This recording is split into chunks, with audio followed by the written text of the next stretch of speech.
Dr. Adamu,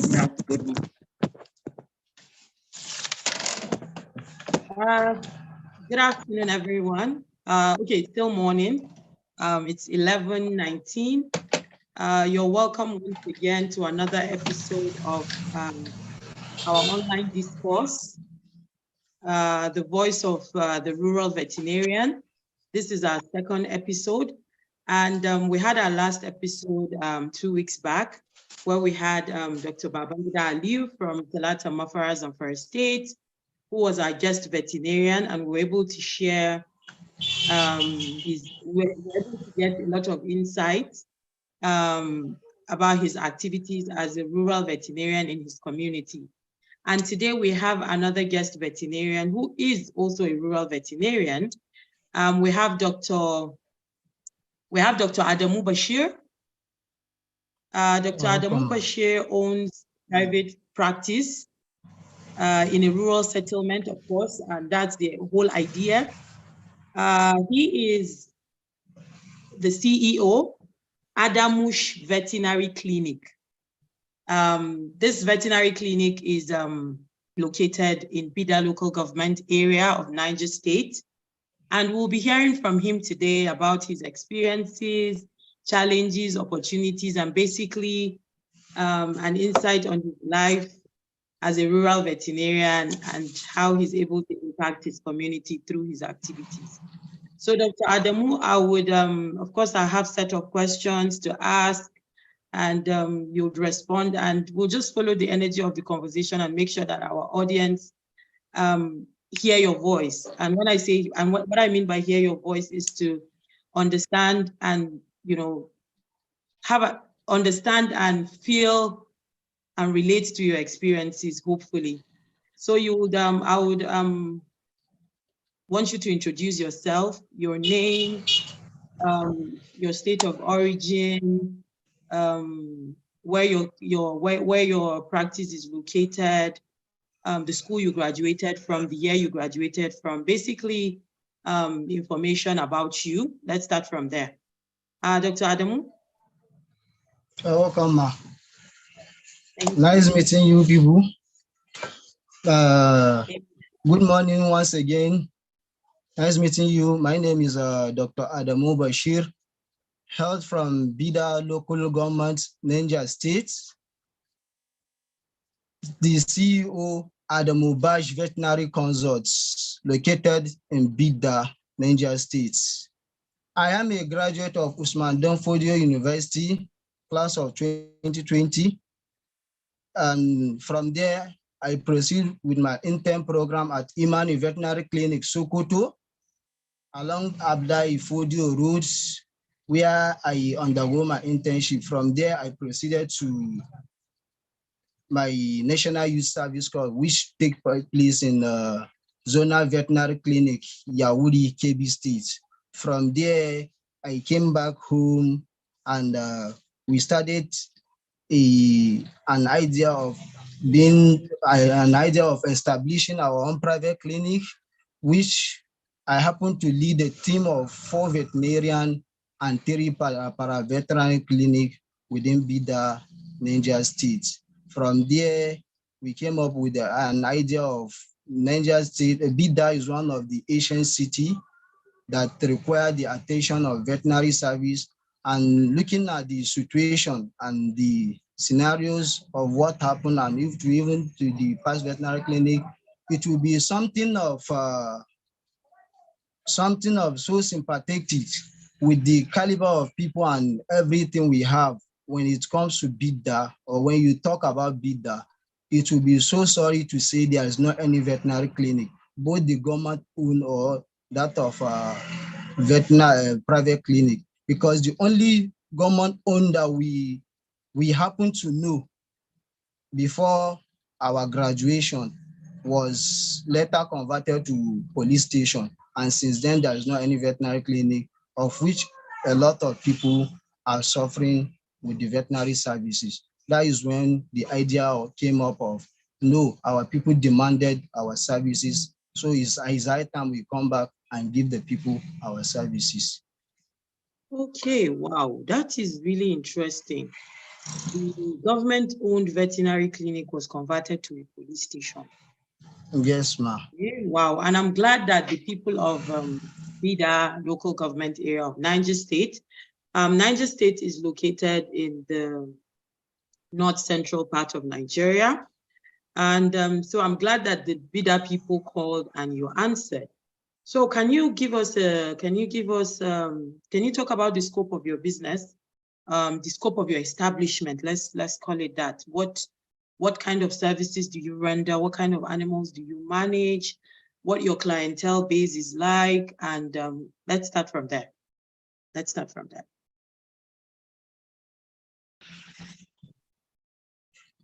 Hello, ma.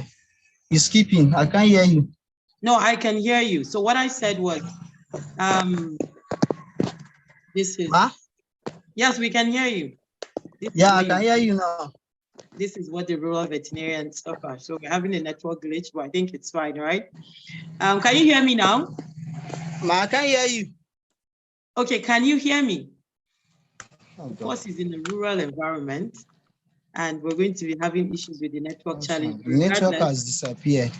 Oh my good Lord. But we can hear you. So we'll just be patient till he gets back on. These are a few challenges that are being faced by veterinarians in the rural community. The network there isn't at its best. So while we wait for Dr. Adamu Bashir to get back, okay, I think he's back. Yes, ma. Can you hear me now? Okay. Can you hear me? The network is bad.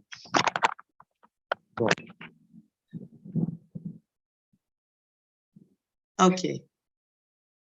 So before he sorts his network and joins back in. Yes, ma. I can hear you now. Okay. Can you hear me now? Yes, ma. Okay, loud and clear. Okay, we're good. I was just sorry for the interruption. It's fine. I was just telling our audience about these are a few challenges that are faced by veterinarians in this regard, living in the rural community. But regardless of this challenges, you still find a way to provide services to people who need it, to animals who need it. So my question before the network before we got interrupted was that, can you give us insight into the scope of your business? And what I mean is the kind of services you render, the kind of animals you treat, your clientele base, if you are into also sales of products, animal health related products. So just give us a general insight about your establishment. Adamubash Veterinary Clinic, located in Bida, local government area of Niger State. Yes, ma. That Bida require the role of veterinarians. We are into a lot of many things, because among our first investigation we had is the dominancy of egg produced or the consumed by the Bida people are imported from outside the neighboring states, of which we feel better that, okay, if we can lay our hands to some of the farms, we can give them a quality and very neat egg for their consumption. Also, the Bida people are dominated with a lot of animal species, unlike other places that there are some religious issue on some certain animal. In Bida here, there are a lot of animal we handle. When it comes to poultry, there are a lot of people that they are passionate about poultry, cattle, sheep, goats, and even horses. A lot of people are keeping horses, dogs, and cats. The only animal so far from the onset of the business we are having difficulty, and probably it could be as a result of the religion of this place, is that of pig. But even for the dog, a lot of people are keeping dogs, and they require much more service of the dog, because most of them are using it for either security purpose or as a pet. But for the poultry, sheep, goats, and others, you can even have access to some of the people that have larger number, and you also have access to some of the people that doing backyard farming system. And even in that, in the regard of the horse is dominant here in Bida, not because of anything, because of the tradition. Bida is one of the ancient cities that when you talk of Niger State and you talk of Nupe people, the first thing that came to anybody's mind is Bida. So we had a tradition that is very strong here in Bida. So you will see people keeping a lot of horses, of which they require more services of veterinarian in managing their horses and keeping the health of their horses as well. Okay, Then thank you so when you much. talk of the challenges in terms of drugs, we also connect to some of our colleagues. They are working with some of the companies when there is a need of emergency drugs to help us to cater for some of those drugs as well. Okay, so you don't sell drugs. Do you sell drugs and vaccines? No, we don't sell. Initially, we wanted to start selling of the drugs, but we see that the time for establishing for the drug and also the capital is, and even the location is something a bit difficult for now. So we only work on the treatment and supplies of egg, and also Okay, so now you're concentrating your efforts on treatment, service delivery, and distribution of quality and wholesome eggs, if I yes, get you ma'am. correctly. Yes, Okay. ma'am. So the challenges regarding stocking up drugs and vaccines is in regards to lack of capital. The capital and also the location that will place the drug, that it will be well recognized by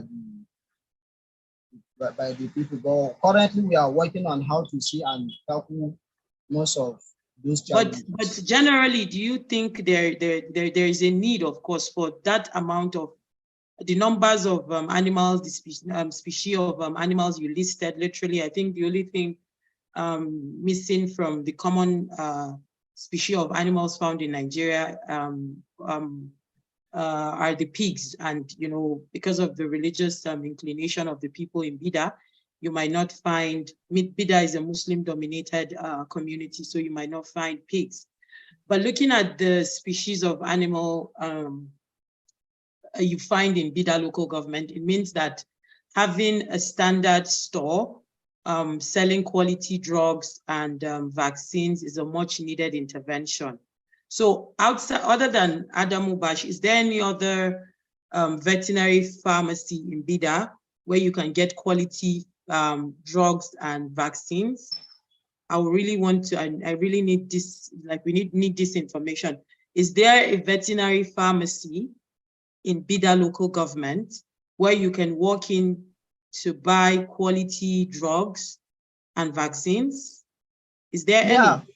that was the reason why I said earlier that there are some of our colleagues that are based within the state capital at times with demand for their drug. There are most of these veterinary shops that or pharmacy that you can go and have access to. But the main problem is most of them are not that professional.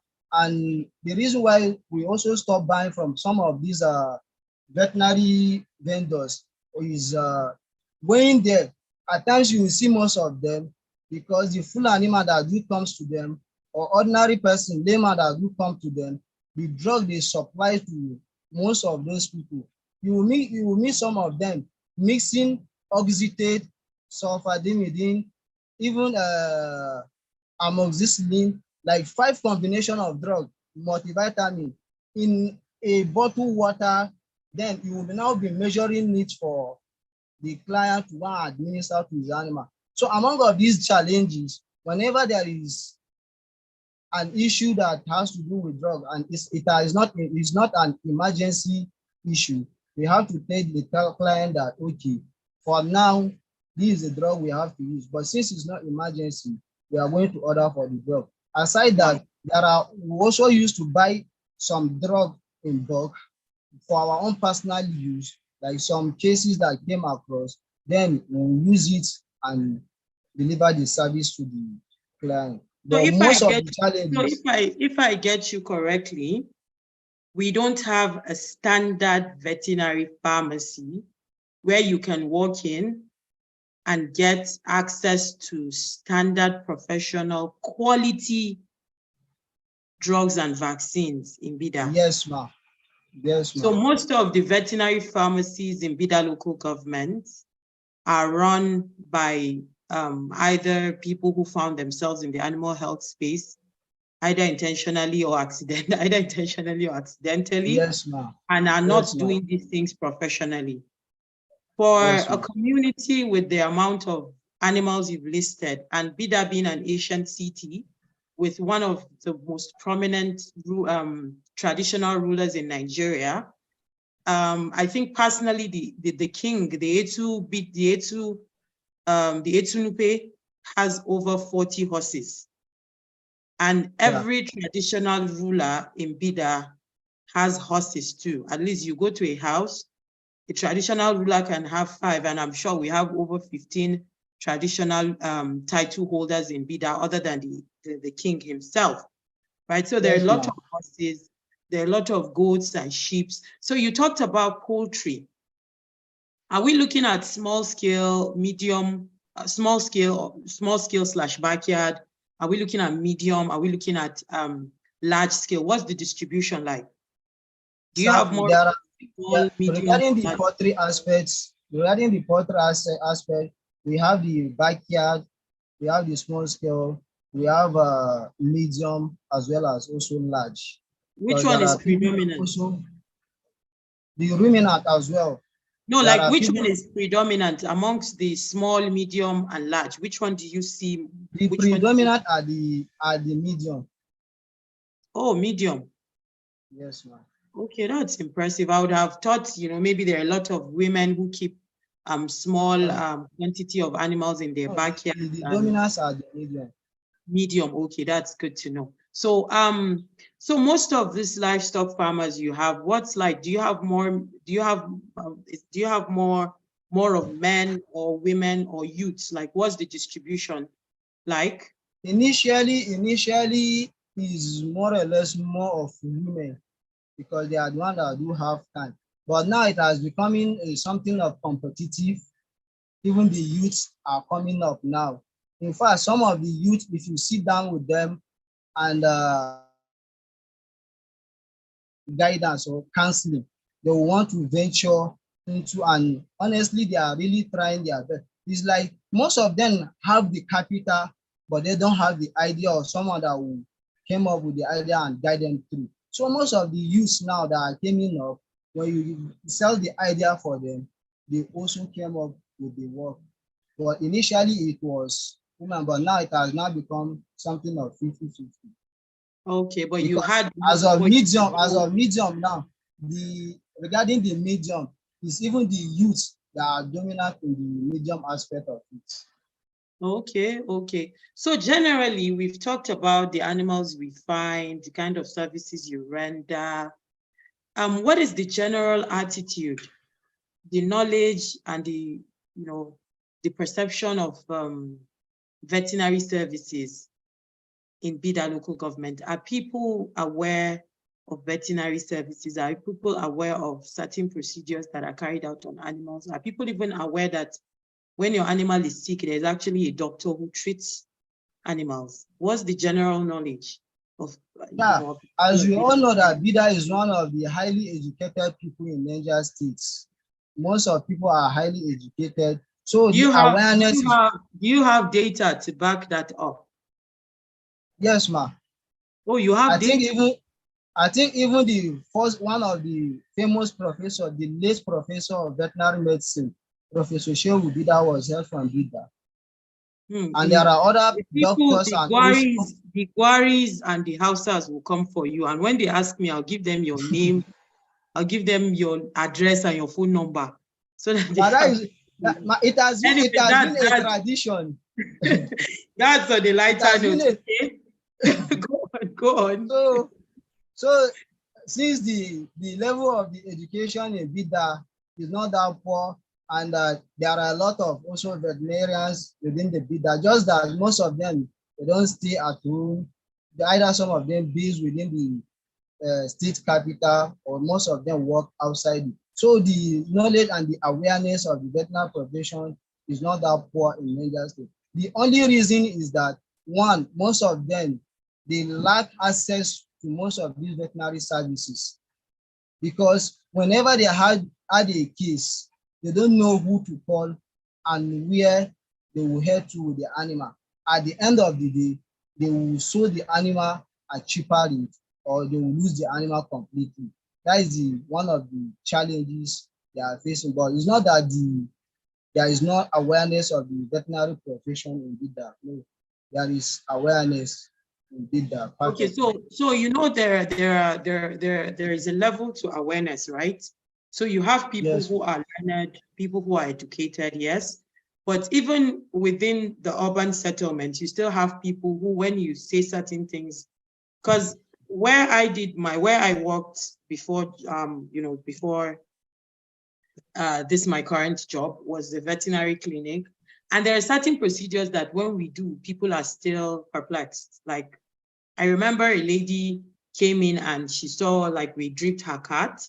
Cat was severely dehydrated. So we dripped the Yeah, cat. honestly, things of No, that nature. she was surprised. She was taking pictures and videos. And this is a learned person. So the people of Bida are aware that the veterinary profession exists, right? And they know that we're animal doctors. But do they know the extent, the interventions you can render, like what services you can render, what can be done to their animals? Like the last episode that happened, Dr. Babangida Aliu shared a story with us of a woman who brought in her ewe who was distressed. I don't know if you watched the episode, and he realized that there was need to perform CS, and the woman had never heard that you even do CS on animals, that you perform CS, cesarean section on animals. And then lo and behold, he did. It was a success. And she came in with a distressed animal, just one, and then she went back home with three, one ewe and two lambs. So do people of like, are they aware of this? Is there consistent enlightenment and engagement? No, just as I said earlier, it's only the learned people, but it's not to that extent. Because I could remember I was talking to one of the doctors that we also administer drip, and also did we also perform surgery on most of the animal, like in case of impaction, in fact, I was talking to him to the level of I told him that we also usually carry out caponization in bed. He was imagine, and he wanted to prove brave, someone that is brave. He instantly he started browsing his phone, thinking it's something that you will understand. So I don't know the content he came across. From there, he said, "You say you perform caponization in birds." I say, "Yes, we perform caponization." And he was keenly interested that, okay, when are we going to fix the dates? And he was so surprised that, okay, he was keenly that, okay, he want us to perform that procedure. And he sponsored everything that, okay, we want to be sure if really we can do that. And luckily, we performed that caponization. So anytime you see me from that day, my name has changed to Bishe Doctor. You only call me Okay, so for Bishe people Doctor. listening, what's Bishe? Our audience, what's Bishe? Our audience want to know, if they call you Bishe Doctor, what does that mean? No, that is Bishe. When you say Bishe in our language, that you are referring to fowl. Okay, Bishe, So that's fowl. So they call you fowl doctor. because of the procedure of caponization we carried out on that fowl. So you got a new name. Yeah, from there I got that name of Bishe Doctor, and from there I win his confidence. Whenever his animal falls sick, you must wait for me that, okay, I will be the one to attend to his animal. Likewise, So like that, there are some people that will come across, they will see us administering drip to most of the weak animal, and they will be wondering that, even animal, you will do administer drip, or you something like surgery like that. They will be wondering that, you people, this animal that you want to slaughter, why would you like stressing yourself administering drip and breeding, we have to use our own time again and convince them that these animals also, they have life the way you have life.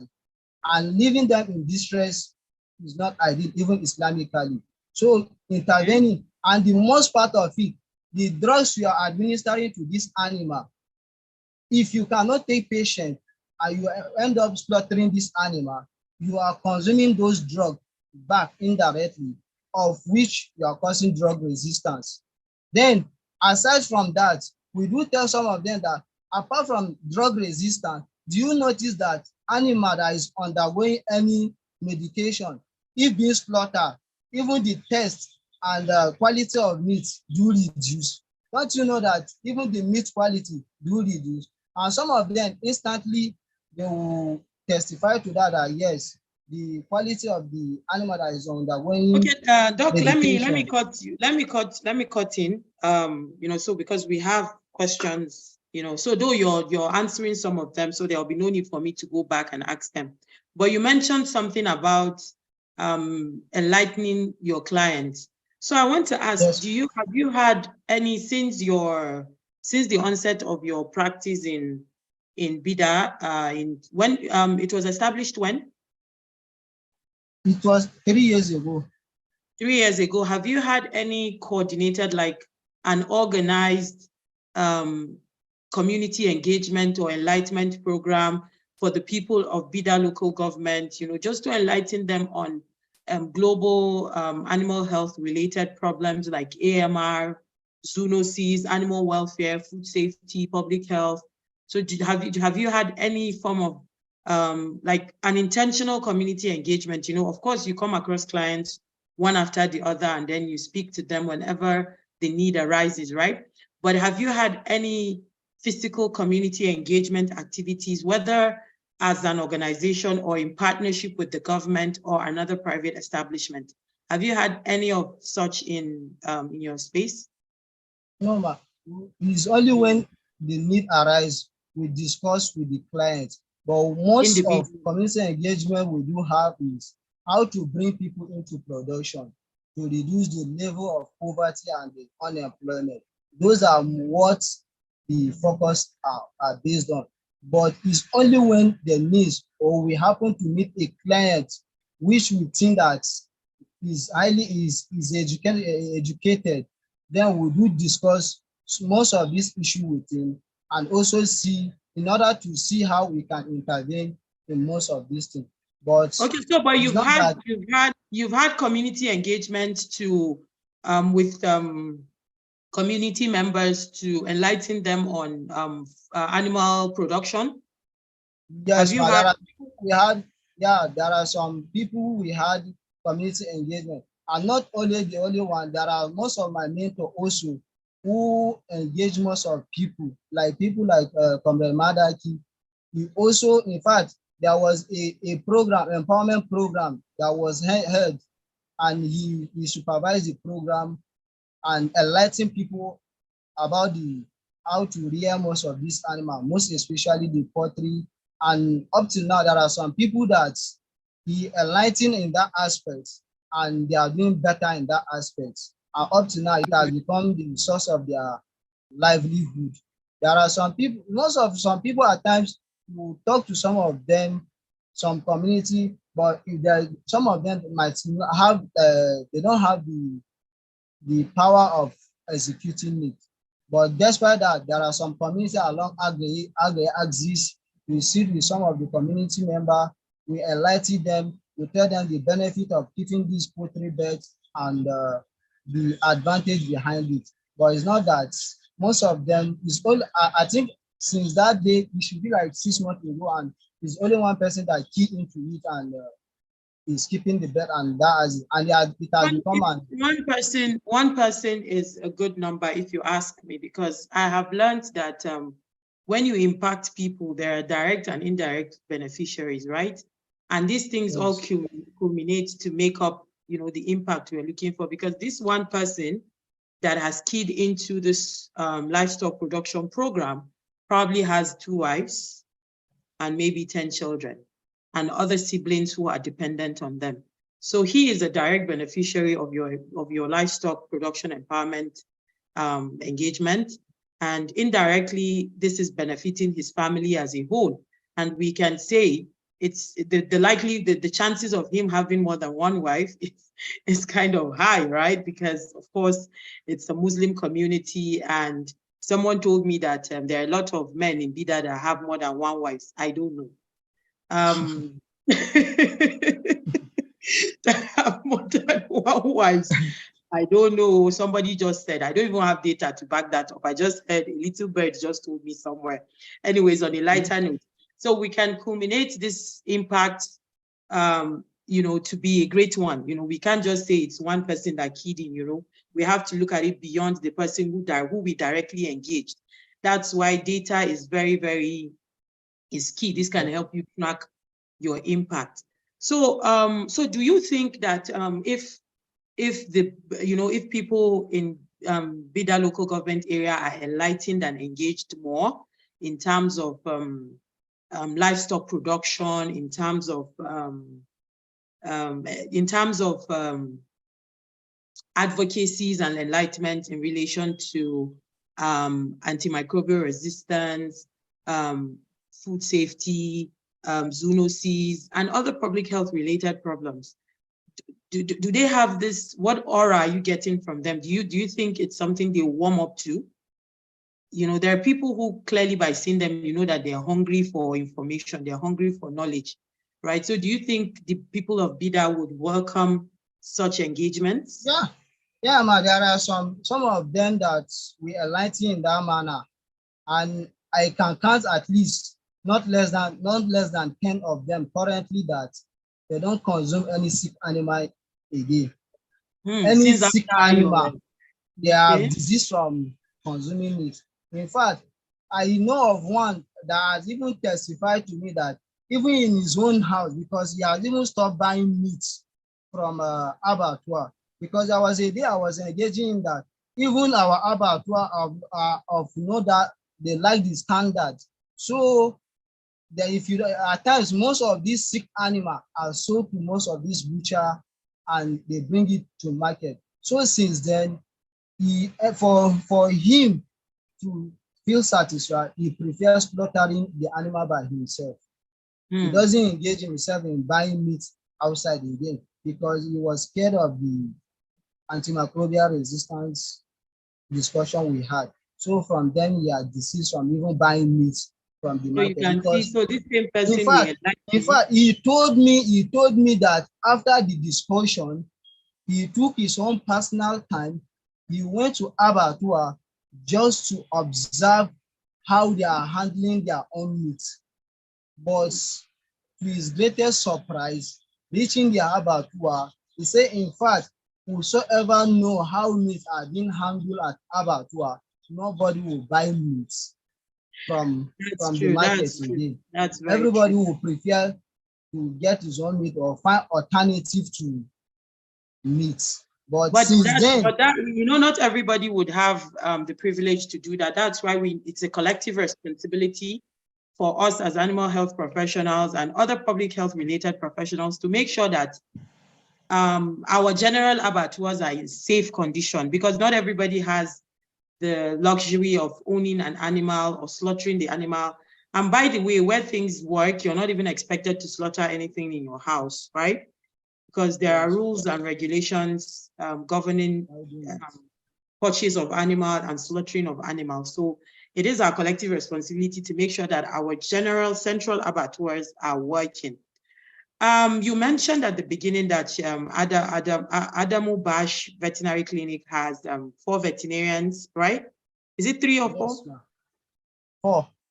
Okay, 4 veterinarians and 4 veterinary. Yes. Me, I and 3 other colleagues. Okay, and then you have how many veterinary paraprofessionals? Paravet, 3.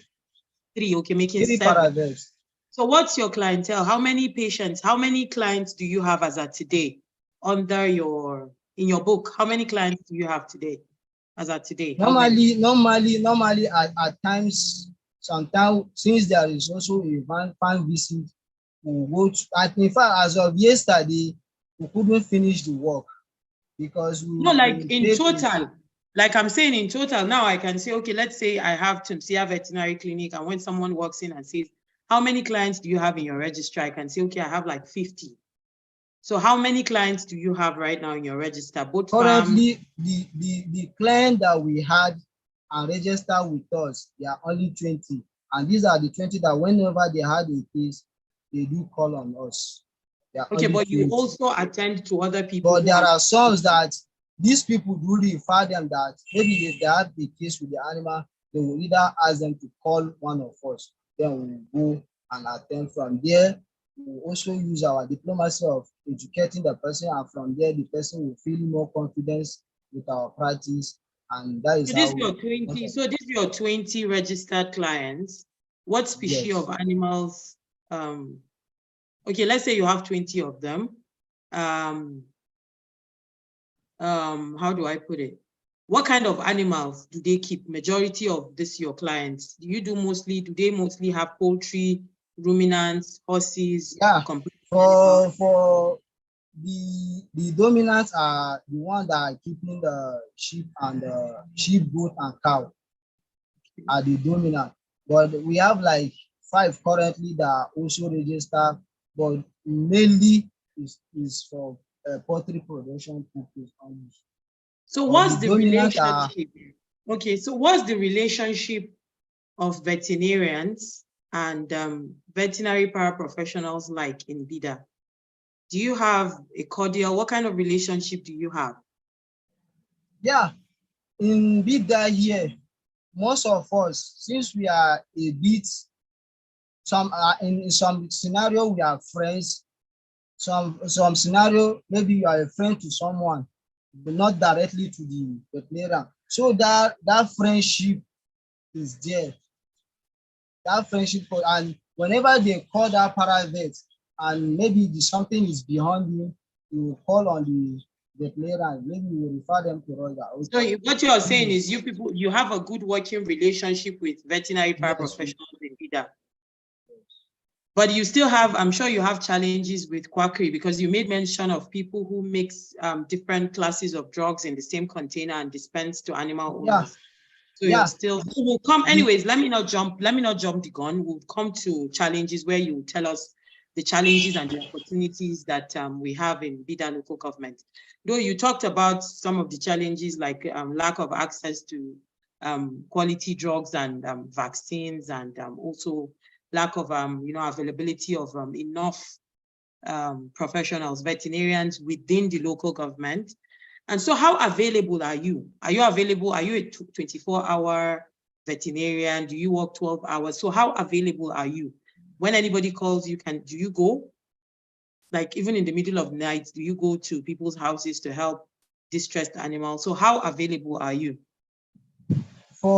Since we dedicated ourselves for the work, we are always available for 24-hour service, because there are, in fact, as of last 2 weeks, there was someone that called me around 11:30 p.m.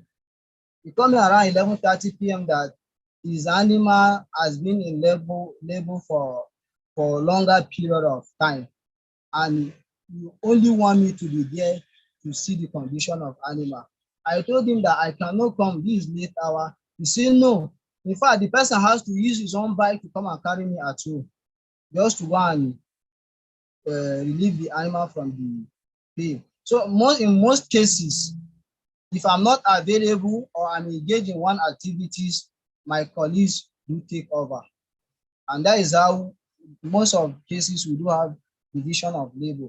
And at times, if you see that most of us are not that free, we do invite most of our colleagues that we know that they are in the profession, and say, okay, we had a case, so please can you go and intervene or assist us to handle that case. So we always try as much as possible that whosoever that call in, we'll see how we can attend to him or her. Okay, it's going to be just an hour, so I think we have, though we started late because we had some few technical challenges. So let's say we have about 10 to 15 minutes to round up, but within that 10 to 15 minutes, we'll make sure that we talk about other aspects of your practice. So what are the challenges that you face? Don't list them, ranging from diagnostics, logistics, everything. What are the challenges that you face as a rural veterinarian in your community? As I mentioned earlier, I would like to start with access to quality drugs.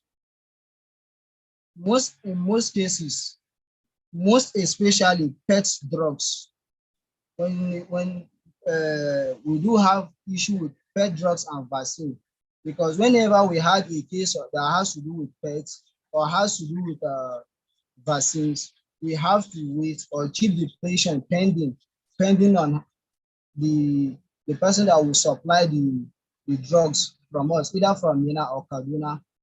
So apart from that, most of our clients, some of them. How far is Mina from Bida? Mina initially is 100 kilometers, but because of the bad roads, at times you order for a drugs. At times, network issue. We need drug, but we could not get access to someone to call because of the network issue. So it has to even take time having access to that person. Then the person is also depend on how free is the person is to you that can assist you and get the drugs. Sometimes most of these people are sales reps. Some of them, they have to look for a means. It has to also take them some time for us to have the access to the drug. Then after getting the drug, they will give it to the driver to deliver to us. So it has to take a long, because now you can't take 2 hours for 100 kilometers, you will be on the road for more than 2 hours. Then coupled with network challenges, having access to someone that will get you the drug, at the end of the scenario, you will see that maybe the whole day, nothing will be done. Wow. Okay, so I've taken note of some of the things you said here. So let's go back to the challenges. So you talked about lack of access to quality products, especially pet drugs, pet products, and vaccines. Then what other challenges? I'm sure the other challenge is still under drugs, which is issue of quackery. Most of these people, they mix their drug. After mixing the drugs, the company that manufactured the drug think that he has done his own work for people to consume for their animal. But because of the person in charge want to maximize his own profit, you will end up missing like 4 or 5 drugs that are not even the same class. And if you are called upon by a client, maybe another quackery have injected a lot of most of these drugs, you have to start thinking of changing a drug. Because I could remember a scenario that from history of medication, the person who was administering LA for complete 5 consecutive days, morning, evening. He was giving oxygen LA for 5 days. LA 20%, morning, evening for consecutive 5 days. Which animal are we talking about here? He was handling a sheep. Wow. And the person complained that. What do you think, based on your experience and your time spent in the community, do you think that enlightenment and engagements and advocacies can change the narrative in BIDA? Do you think, because sometimes people do what they do because they lack, they lack knowledge.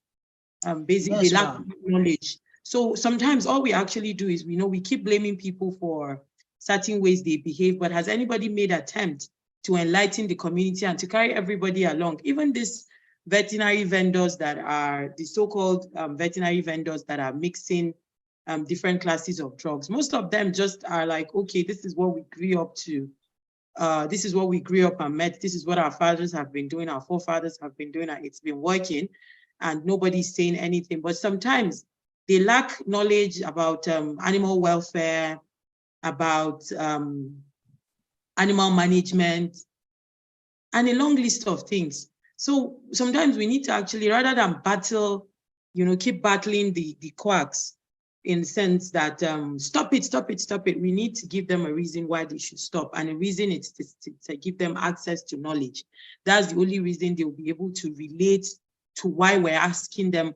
They'll be able to relate to the, to the impact of the damage, this their businesses cause. So what is the access to diagnostic facility in Bida? Do you have access to diagnostic facility? Like how is that part of your service delivery? Access to diagnostic facility, when you talk of ultrasound and so on, is very poor. Very poor. In fact, it's very, very, very poor. So is there anywhere you can access ultrasonography or an X-ray or a basic blood work for an animal in Bida? Is there anywhere like you can take a blood sample, or do you have to send it to somewhere outside Bida local government? So, most of like ultrasonography, sometimes we have to devise other means like palpation, abdominal, balloonal, and all those things just to achieve it. But even sending it, some clients might be thinking that because of their time and all those things, and some of them are passionate enough that they want to, if you can have access to most of those things, like people that keep most of horses and large animal, they are passionate and they are ready to spend on most of those these their animal, but they are ready to spend, but the facilities are not available. Yes, but because the facilities are not that available, it's discouraged most of them. But do you think people are willing, like, the economic situation in the country itself is not very friendly. So most people, rather than to pay this certain amount of money for service delivery for their animals is usually very tough, looking at the fact that a lot of families are struggling to feed. So what is the payment structure like? What are your charges like? Do people feel they're overcharged?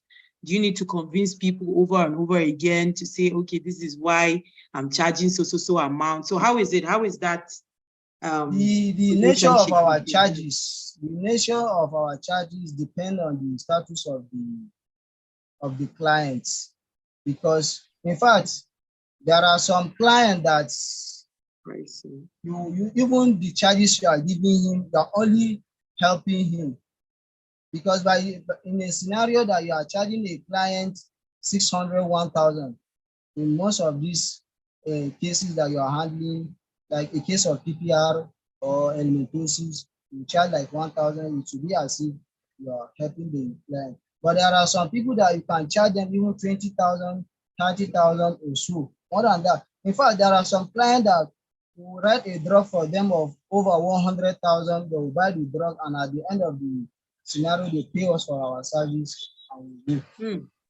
So what are the common, you talked about PPR, so what are the common diseases that you encounter? What are the common diseases you encounter in Bida? Animal diseases? You know that most of these trend of diseases work with their seasonal stuff. Like during the rainy season, like in all seasons, over the years, what are the common diseases that you find, whether during the harmattan or during the dry, the raining season, or during the hot? Initially in sheep and goats, the common disease we do handle are PPR and helminthosis.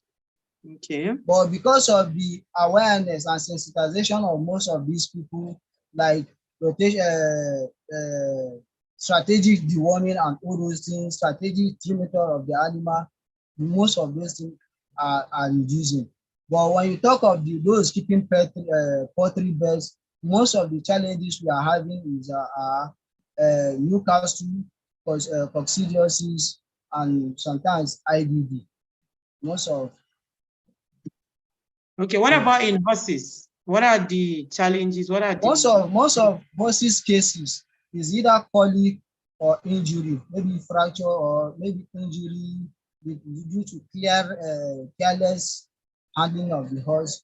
You might have injury, or even most of the, you have a saddle sore in most of the horses we do handle. In fact, it's even the commonest one we do handle because of the seat that is bad. We normally used to encounter the Yes, saddle sore they than don't use any the right other. size. Yes, yes.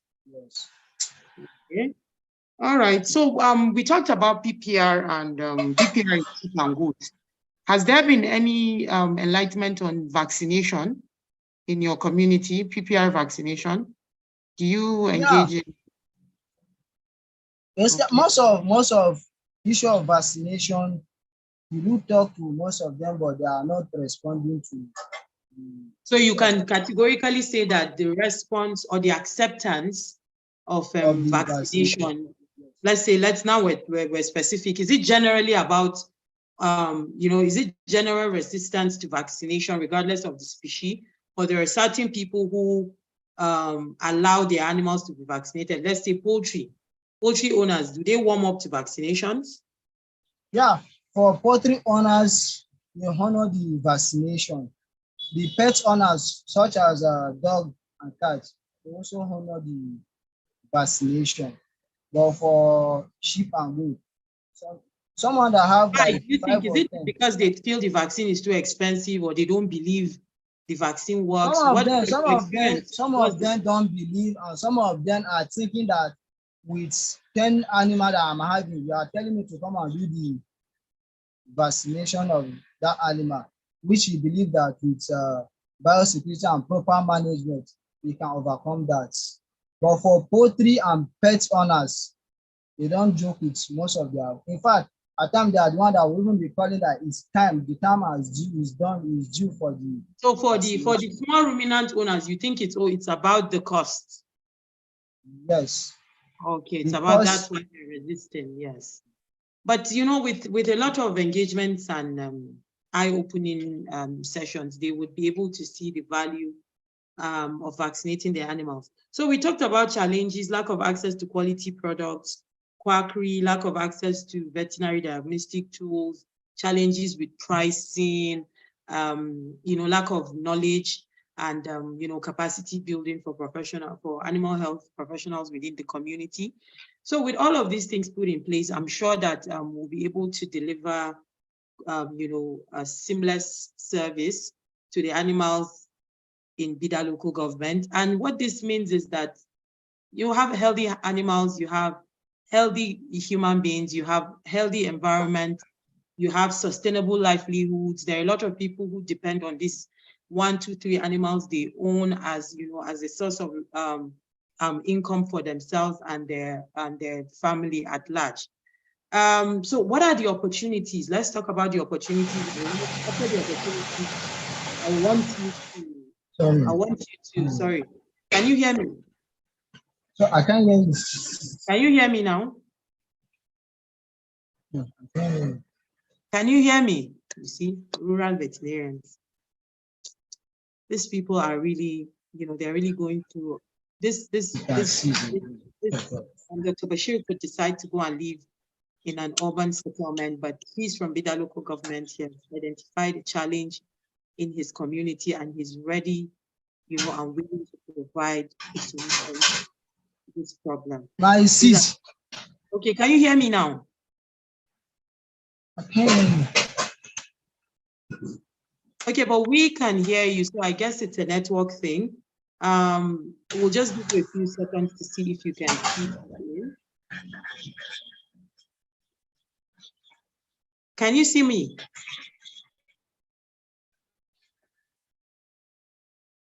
Oh, we hope that he's able to join us, because we're yet to hear about the opportunities within his community. Can you hear me now? Yes, ma'am. Okay, so what are the opportunities in the animal health industry in Bida? Can you just quickly, itemize this opportunity? And lastly, before we call it a day, I would love you to share a story with us of a particular time where you jumped in and were able to save an animal in a resource-constrained environment, but at the end of the day, both you and the client came out smiling. So let's start with the opportunities first. So what are the opportunities in the animal health industry in the local government area of Niger State? Now, as I mentioned earlier, here in Vida, we are blessed with a lot of people that there are a lot of opportunities because there are people that they really want to invest in livestock production, but as I said earlier, because of access to who will put them through or give them the counseling is not there. Then secondly, just as I told you earlier, almost 90% of eggs consumed are being purchased from the neighboring states, of which here in Vida, I don't think we have such opportunity. Like also, there are opportunity of drugs, veterinary drugs. Such opportunity and services are also available. Okay, so we've heard of these opportunities. So having you know, a center like you know, a service center where people can walk in and have access to affordable and quality animal health products and services. You're already, you know, giving a lot. You're already, you know, going out to clients' houses by 11 p.m. to go and help their distress. And the cattle that could not give birth, what happened? Can you give us that particular story? You said someone called you at 11 p.m. Would love to hear the story and how it ended. I think that would be a good one before we call it a day. Yes, ma'am. How did it end? Initially, among of the challenges we encounter, because when we came in, we even have access to most of these clients, sit down with them, discuss with them is a bit challenging because some of them even don't, they only believe that the profession exists, but they don't believe that there are professionals that exist that can do the work or they are ready to do into the work because it is something of general when you talk of major state. In fact, the entire zone is from Lapai down to Mokwa, they have a poor access to veterinary services.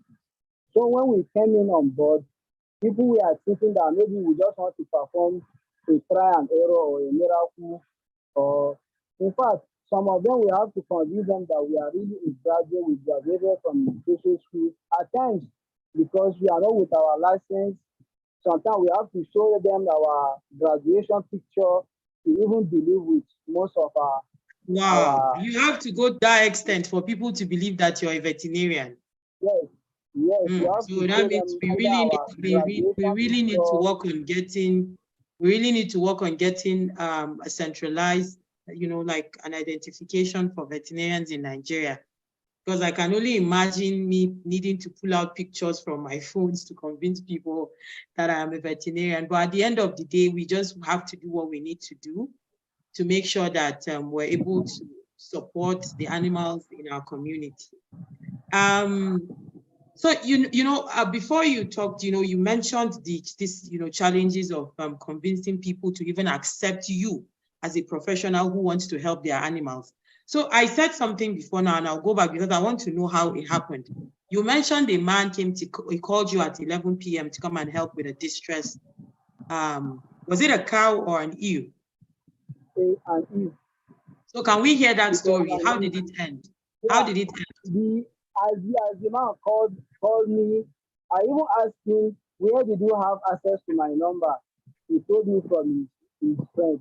I said okay, I will come. He said no, he doesn't believe that I will come. He will come. I should give him the location of my address. I gave him the location and he call on me.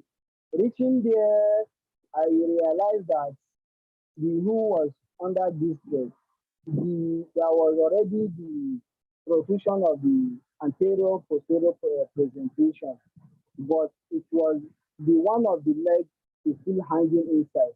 So I have to carry out the manual traction. And immediately I did that. The man was so happy. In fact, I've not even charged him, and instantly he gave me the sum of 5,000 naira for the work that I just did. He said, but is this not a miracle? How will I just come to serve you, and before you know, less than 30 minutes, the animal has delivered. So he was very happy, excited, and since then, in fact, he even promised me that he will name the child of that animal after my name. And He wants to. up till today, if I went to the house, he will tell me that this is Adonu. He will be pointing at the animal and that this is the Adonu.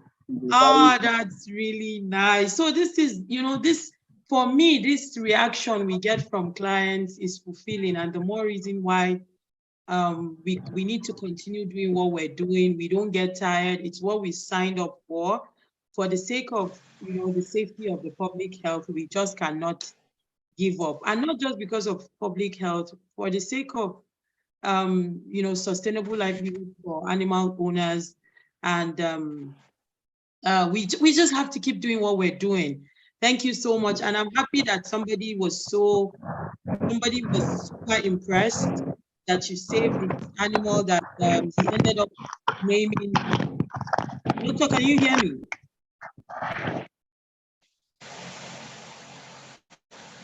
Can you hear me? The Rural Veterinarian Network, but I was even, I was not very sure if, we could get this much to say, but I'm happy that we were able to hear the voice of our unsung hero in person of Dr. Adamu Bashir, who is the co-founder of Adamu Bashir Veterinary Clinic, located in Bida local government area of Niger State. So Niger State is located in the north central part of Nigeria and is the home to one of the prominent traditional rulers in Nigeria. And why I'm saying this is so we can relate to the amount of horses and other animals that are predominant in this location. So of course, Dr. Adamu, are you back? Though we've run out of time, we've gone past 1 hour, and I really wish if you could come back on and just give us your last words regarding the veterinary service, the animal health system in Nigeria. Hello, can you hear me? Yeah, I can hear you now. Okay, so let's quickly just round up before the network goes off again, right? Of course, we'll stay in touch. This isn't the end. This is just the beginning. This is an online discussion that we hope would spark further interventions, more conversations and more discussions on how we can all come in to partner and collaborate to achieve our goals. So finally, can you give us your last words, about the animal health system in Nigeria? What do you want to say? And then in your environment, also in Nigeria at large, and then Africa generally, and just your final words. My 10 final word to seconds. my fellow colleagues, my advice to fellow colleagues that we know that we take an oath of allegiance that this animal are our concern. Please, let's do anything possible to save most of this animal. And apart from that, we shouldn't be tired. We should educate either one person, a friend, a family member about most of this animal. It will really help a lot. And also, I will call on the government that they should also come to the aid of the people, because at times government policy do help. As I said earlier, the entire Zone A in Niger State that I can testify to that, there is no active veterinary clinic that you can count on from Lapai down to Mokwa. The only access Mokwa people do have is College of Agriculture, Mokwa. And now the school is also losing its accreditation. So we are appealing to the government to see how can rescue the school and the entire people of Mokwa and most of the veterinary clinics located within this city. It's not that there are no veterinary clinics situated, but these veterinary clinics that are no more, they cease not to exist again. They are not existing.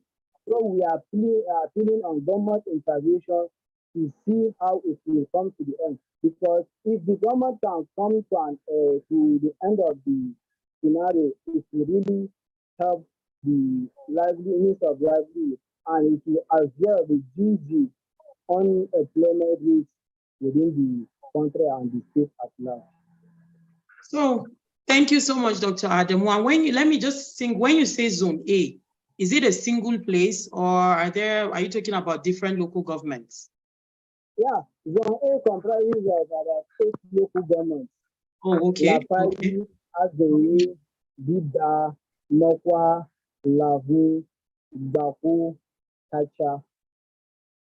So that's the long, And that's like that's 7. local governments. And Edati, out okay. of these eight local governments, none of them have in fact, you will even go to some local government and ask where is veterinary clinic, and they will tell you that they don't even know that they have a veterinary clinic in that place. Wow. So You just made mention that, I think it's in Bida that you said the local the veterinary clinic has now been is now a police station. So this is a call to action to stakeholders. You said the government. Yes, I know the government is like a major stakeholder in this industry, and with the right policies in place, every other thing will align and fall in place. But we as individuals, private organizations can also come in, all hands on deck, to realize this thing. We all know that the government cannot do it alone. However, the government needs to set the tone, needs to, the foundation. What is this foundation? Policies. These policies are what will drive the change that we crave for. Thank you so much, Dr. Adamu Bashir.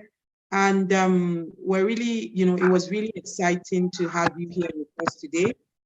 Thank you. And on behalf of all the people in Bida local government area, we're saying a very big thank you. This is me on their behalf, saying a very big thank you. On behalf of the entire veterinary community in Nigeria, we're saying a very big thank you to you for the amazing work you're doing in Bida local government. You said something about not getting tired. This is what you get when somebody is passionate. They don't get tired, regardless of the challenges and how frustrating the process is. Their passion still drives them to do what they love to do.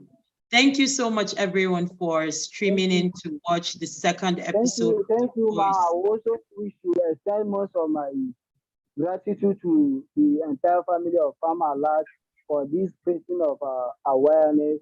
Also to extend my gratitude to some of my mentors in person of Dr. Mahmoud Muhammad Abdullahi, and in person of Comrade Muhammad Madaki, and other fellow colleagues of mine, that the team of Adamu Bashir Veterinary Consult. Thank you, Thank you so much. Really welcome. Yes, ma'am. All right. Thank you so much, Doc. And as I said earlier, thank you so much for joining our today's episode. We'll be bringing more episodes and bringing on more rural veterinarians, hearing their voices, gaining insights on the work they do and how they impact their community.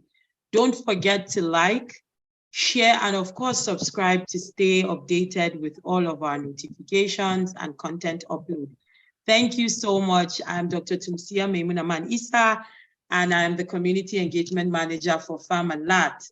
Thank you, everyone, and stay blessed. Bye. Bye. Bye.